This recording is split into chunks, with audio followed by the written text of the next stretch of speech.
Tonight, City Hall is sending out notices to contractors, warning them they might have to stop street repairs all across New Orleans in just 2 weeks. The notices are because of the major financial problems and mismanagement first exposed by our David Hammer investigation last month. Now here's David with the story of the last-minute push in New Orleans and Washington to save $300 million in FEMA funding.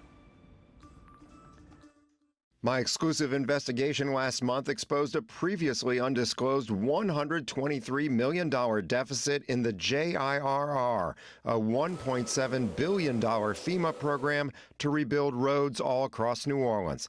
I found out the city wasn't asking FEMA for reimbursements. Instead, it was quietly depleting its cash-strapped general fund to pay for work the feds had already promised to cover. Those findings raised alarms for everyone, from Mayor-elect Helena Moreno. Ever since we saw your story on JIRR, obviously myself and other members of the council became very concerned. To Democratic Congressman Troy Carter. When these dollars hit, you got to spend them. To Republican Senator Bill Cassidy. David, let me thank you for uncovering the mismanagement. And especially to the folks living in active construction zones.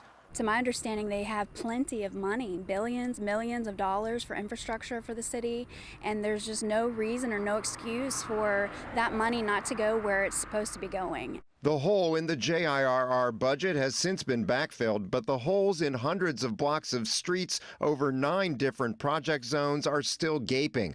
And whether they get filled or not in the next 2 weeks, construction crews could be forced to stop all work by New Year's.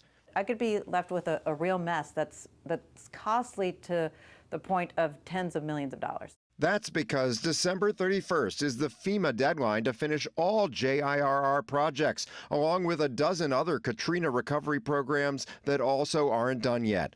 The city has had to ask for 4 JIRR extensions already. For the last year and a half, it's been asking to extend the deadline to December 1st, 2028. In July, FEMA granted a much shorter extension to the end of this year.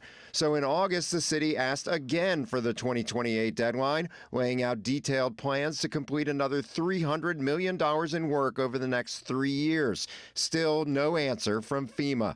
But Carter says the whole Louisiana congressional delegation is now working in concert and racing against time to get FEMA to grant the extension. Listen, this is very much a team effort, and I'm very proud that in a bipartisan manner, we're working to get this done. Nobody wins, Republicans, Democrats, or otherwise, when Louisiana loses a penny. Cassidy says he still wants to review how the city let this happen. I'm going to give the benefit of the doubt to people in my state, but I would like to know exactly what happened and how do we keep it from happening again, and how do we start making deadlines. But both he and Carter say Moreno's team deserves a new slate. This is a new administration, and I don't want to in any way have anyone penalize this new administration for any sins that they may have considered to have happened in the previous administration. But the Cantrell administration is still in charge until January 12th. And this week it sent this memo to the incoming Moreno administration, saying it's sending preliminary notices of cancellation to contractors to make them aware this critical work could soon come to a screeching halt. David Hammer, WWL, Louisiana. And we've been reaching out to FEMA about the city's extension request for the last week and have not responded.